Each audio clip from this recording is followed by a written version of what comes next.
بسم اللہ الرحمن الرحیم۔ السلام علیکم ورحمۃ اللہ وبرکاتہ۔ میں امید کرتی ہوں آپ سبھی خیریت سے ہوں گے۔ آج ہم اپنی پروفٹ سیریز کا پارٹ 4 شروع کریں گے، جس میں ہم حضرت صالح علیہ السلام کے واقعے کے بارے میں جانیں گے۔ دیکھتے ہی دیکھتے دن گزرتے گئے اور لوگ ایک بار پھر شیطان کے وسوسے میں آ کر کفر کی طرف پلٹ گئے، کیونکہ شیطان کسی بھی شخص کو وسوسے میں ڈالے بغیر نہیں چھوڑتا۔ اس طرح ایک بار پھر کفر پھیل گیا، چنانچہ اللہ نے ان کی ہدایت کے لیے صالح علیہ السلام کو چنا۔ یہ سمود کے پوتوں میں سے ایک عربی نبی تھے۔ حضرت صالح علیہ السلام نبوت ملنے سے پہلے بھی ایک عقل مند اور بہت علم والے انسان تھے۔ باعزت گھرانے سے وہ تعلق رکھتے تھے۔ اپنے معاملات میں لوگ ان سے مشورے لیتے تھے، لہٰذا انہیں ایک خاص مقام حاصل تھا۔ لیکن جب آپ نے انہیں ایک اللہ پر ایمان لانے اور اس کے سوا کسی کی عبادت نہ کرنے کی دعوت دی تو سب ان کا ساتھ چھوڑ گئے۔ جواب میں ان سے کہنے لگے، اے صالح، اس سے پہلے تو ہم تجھ سے بہت کچھ امیدیں لگائے ہوئے تھے۔ مطلب یہ کہ پہلے تو ہمارے نزدیک آپ کا بہت مرتبہ تھا، مقام تھا، ہمیں آپ سے بہت امیدیں تھیں، لیکن آپ نے تو یہ باتیں کہہ کر ہماری ساری امیدوں پر پانی پھیر دیا۔ ان کے اس جواب کے باوجود حضرت صالح علیہ السلام انہیں اللہ کی طرف بلاتے رہے اور ان سے کہتے رہے، ہے میری قوم، اللہ کی عبادت کرو، اس کے سوا تمہارا کوئی معبود نہیں۔ تمام انبیاء کی اپنی اپنی قوم کو یہی دعوت تھی کہ اے لوگو، اللہ کی عبادت کرو، اسی نے تمہیں زمین سے پیدا کیا ہے، اسی نے تمہیں زمین میں آباد کیا ہے، اس سے معافی طلب کرو، یقین میرا رب قریب ہے اور دعاؤں کو قبول کرنے والا ہے۔ اے میری قوم، تم نیکی سے پہلے برائی کی جلدی کر رہے ہو، اللہ سے معافی کیوں نہیں مانگتے کہ تم پر رحم کیا جائے؟ اللہ سے ڈرو، میری اطاعت کرو، حد سے گزر جانے والے بے باک لوگوں کی اطاعت سے باز آؤ، وہ ملک میں فساد پھیلا رہے ہیں اور اصلاح نہیں کرتے۔ حضرت صالح علیہ السلام نے خود علیہ السلام کی طرح اپنی قوم کو نصیحت کی، لیکن ان ظالموں نے بھی اس طرح کفر کیا جیسے قوم عاد نے کیا تھا۔ کہنے لگے، یہ کیسے ہو سکتا ہے کہ ہم اپنے میں سے ایک شخص کے تابع ہو جائیں؟ اس اکیلے کی اتنی زیادہ فضیلت کی آخر کیا وجہ ہے؟ ہم نہیں مان سکتے کہ ہم میں سے صرف اسی ایک پر اللہ کی باتیں نازل ہوتی ہیں۔ پھر وہ اس سے بھی آگے بڑھے اور اللہ کے نبی کو کھلے الفاظ میں پہلے درجے کا جھوٹا کہا، جادوگر کہا۔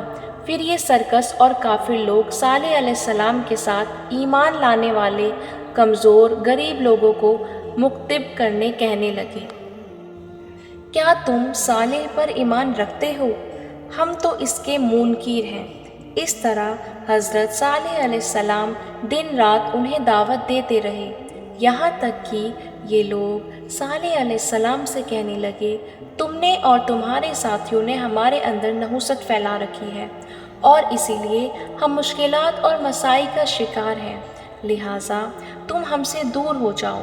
صالح علیہ السلام نے انہیں جواب دیا، تم پر نحوست اللہ کی طرف سے ہے، تم فتنے میں پڑے ہوئے لوگ ہو۔ پھر اس کے بعد وہ لوگ صالح علیہ السلام سے مکمل طور پر دشمنی کرنے لگے اور انہوں نے آپ کو یہاں تک کہہ دیا کہ آپ ہماری مجلس میں نہ آیا کریں۔ پھر بات یہاں تک پہنچی کہ حضرت صالح علیہ السلام نے انہیں اللہ کے عذاب سے ڈرایا اور کہا، اے میرے قوم کے لوگوں، ذرا بتاؤ تو اگر میں اپنے رب کی طرف سے کسی مضبوط دلیل پر ہوا اور اس نے مجھے اپنے پاس سے رحمت عطا کی ہو، پھر میں نے اس کی نافرمانی کی، تو کون ہے جو اس کے مقابلے میں میری مدد کرے؟ تم تو میرا نقصان ہی بڑھا رہے ہو۔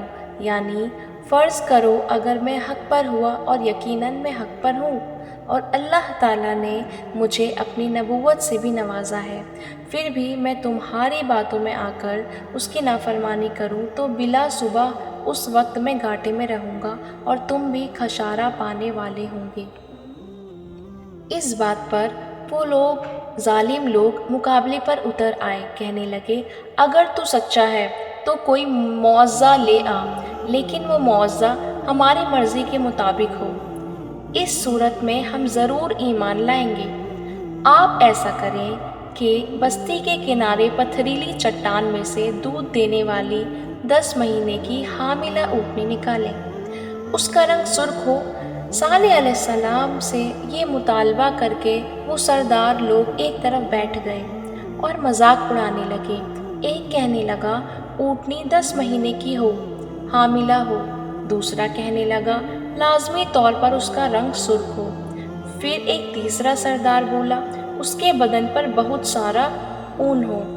یہ لوگ اسی طرح مذاق اڑا رہے تھے کہ صالح علیہ السلام نے ان سے کہا اگر تمہاری مطلوبہ اونٹنی تمہیں مل جائے تو کیا تم ایمان لے آؤ گے؟ سب نے مل کر کہا ہاں ضرور لے آئیں گے۔ حضرت صالح علیہ السلام نے فرمایا تب تم لوگ سب لوگوں کو ایک جگہ جمع کر لو۔ مقرر دن سب لوگ ایک جگہ جمع ہو گئے۔ ان کی موجودگی میں صالح علیہ السلام نے اللہ سے دعا کی، زمین پر زلزلہ طاری ہوا، ان کی آنکھوں کے سامنے چٹان پھٹی اور اس میں سے بالکل ویسی ہی اونٹنی نکلی جیسا وہ لوگ بول رہے تھے۔ انہوں نے اپنی زندگی میں ایسی اونٹنی کبھی نہیں دیکھی تھی، اس میں وہ تمام صفات موجود تھے جن کا ذکر ان لوگوں نے کیا تھا۔ اس نشانی کو دیکھ کر لوگ دو گروہ میں بٹ گئے۔ بہت کم لوگوں نے صالح علیہ السلام کی پیروی کی اور ان پر ایمان لائے، جبکہ اکثر لوگ پھر بھی اپنے کفر پر ڈٹے رہے۔ اللہ تعالیٰ فرماتے ہیں ان لوگوں نے خود معجزے کا مطالبہ کیا تھا لیکن اس کو اپنی آنکھوں سے دیکھنے کے باوجود ظلم پر اڑے رہے اور کفر پر اصرار کرتے رہے۔ کوئی شخص یہ نہیں کہہ سکتا تھا کہ جادوگروں نے اسے پیدا کیا ہے۔ وہ اونٹنی ان میں موجود رہی، ان کے علاقے میں جہاں چاہتی چرتی، جب کنویں پر پانی پینے جاتی تو سارا پانی پی جاتی۔ وہ لوگ اس کا دودھ پیتے، دودھ سب کے لیے کافی ہو جاتا۔ ان کی آنکھوں کے سامنے اس نے ایک بچے کو جنم دیا، وہ شکل صورت میں بالکل اپنی ماں جیسا تھا۔ لوگ اسے دیکھ کر تعجب کرتے، بچہ اونٹنی کے ساتھ رہتا۔ یہ ایک واضح نشانی تھی، اس پر جادو کا گمان کیا ہی نہیں جا سکتا تھا۔ وہ اونٹنی ایک عرصے تک ان لوگوں میں رہی۔ پھر ایک دن قوم کے سرداروں نے مشورہ کیا کہ اگر ہم نے صالح علیہ السلام کو اسی طرح چھوڑ دیا تو کہیں لوگ ہمیں نہ چھوڑ دیں اور صالح کے پیروکار بن جائیں۔ اس اونٹنی نے تو ہمیں مصیبت میں ڈال دیا، ہم پورا ایک دن تو پانی کو چھو بھی نہیں سکتے کیونکہ یہ سارا دن پانی پیتی رہتی ہے۔ پھر یہ اس قدر دیو ہیکل ہے کہ اسے دیکھ کر ہماری بکریاں بھاگ جاتی ہیں۔ اس کے بعد ایک رات یہ شیطان لوگ سارے اکٹھے ہوئے، انہوں نے اس بیچاری اونٹنی کو قتل کرنے کی سازش رچی۔ اس کام کے لیے انہیں 9 مضبوط لوگوں کی درکار تھی۔ اگلے دن وہ لوگ اونٹنی پر باریکی سے نظر رکھنے لگے۔ جیسے ہی اونٹنی کنویں پر پانی پینے آئی، ایک آدمی نے اس کی ٹانگ پر تیر چلا دیا، اتنی زخمی ہو گئی، کچھ دور چلی اور وہیں گر پڑی۔ پھر اور لوگ اکٹھا ہو کر آئے اور اس پر تلوار چلا دی اور بہت خون بہنے کی وجہ سے اس کی موت ہو گئی۔ کافر خوشی سے جھومنے لگے، انہوں نے اللہ کی بھیجی ہوئی نعمت کا خاتمہ کر دیا تھا، وہ خود پر بہت فخر کر رہے تھے۔ اونٹنی پر حملہ ہوتے ہی اس کا بچہ بھاگ نکلا تھا، وہ پہاڑ کی چوٹی پر چڑھ گیا، 3 مرتبہ بلبلایا، یہ لوگ اس کے پیچھے بھاگے اور آخر اسے بھی قتل کر دیا۔ پھر تمام بستی والے جمع ہوئے اور جشن منانے لگے۔ حضرت صالح علیہ السلام کو جب یہ خبر ملی تو وہ گھبرائے ہوئے اونٹنی کے پاس پہنچے تو اونٹنی بے جان پڑی تھی۔ یہ دیکھ کر وہ بہت مایوس اور اداس ہو گئے۔ یہ سب دیکھ کر حضرت صالح علیہ السلام نے ان سے کہا کہ اچھا تم 3 دن تک اپنے گھروں میں رہ لو، یہ وعدہ جھوٹا نہیں ہے، مطلب یہ ہے کہ تمہیں صرف 3 دن کی مہلت ہے، اس کے بعد تم سب کے سب ہلاک کیے جاؤ گے۔ صالح علیہ السلام کی بات کو رد کرتے ہوئے انہیں دھمکیاں دینے لگے کہ جن عذابوں کا تو ہم سے وعدہ کر رہا ہے، اگر تو سچا ہے تو ان کو ہم پر نازل کر دے۔ اونٹنی کے قتل کے بعد قوم کے سرداروں نے ایک جگہ جمع ہو کر مشورہ کرنے لگے کہ آج رات صالح علیہ السلام کو بھی مار ڈالتے ہیں۔ ان 9% لوگوں کی ہلاکت کے ساتھ ہی اللہ کے عذاب کی ابتدا ہو چکی تھی۔ چنانچہ حضرت صالح علیہ السلام نے اپنے ساتھیوں کے ساتھ اس بستی کو چھوڑ دیا، یعنی وہ ہجر کے علاقے سے نکل گئے۔ صبح ہوئی تو لوگوں نے ایک عجیب منظر دیکھا۔ قوم سمود کے تمام لوگوں کے چہرے زرد پڑ چکے تھے، وہ سب رونے لگے کیونکہ عذاب کے آثار شروع ہو چکے تھے۔ دوسرے دن تمام لوگوں کے چہرے آگ کی طرح سرخ ہو گئے اور تیسرے دن تمام کے چہرے سیاہ ہو چکے تھے۔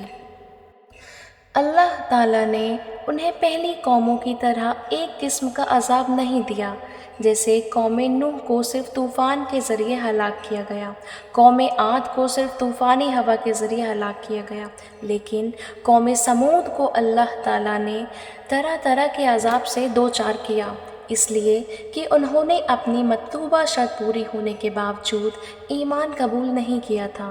عذاب کی ابتدا زلزلے سے ہوئی، زمین حرکت کرنے لگی، اس کی وجہ سے وہ لوگ اپنے گھروں میں اوندے کے اوندے پڑے رہے۔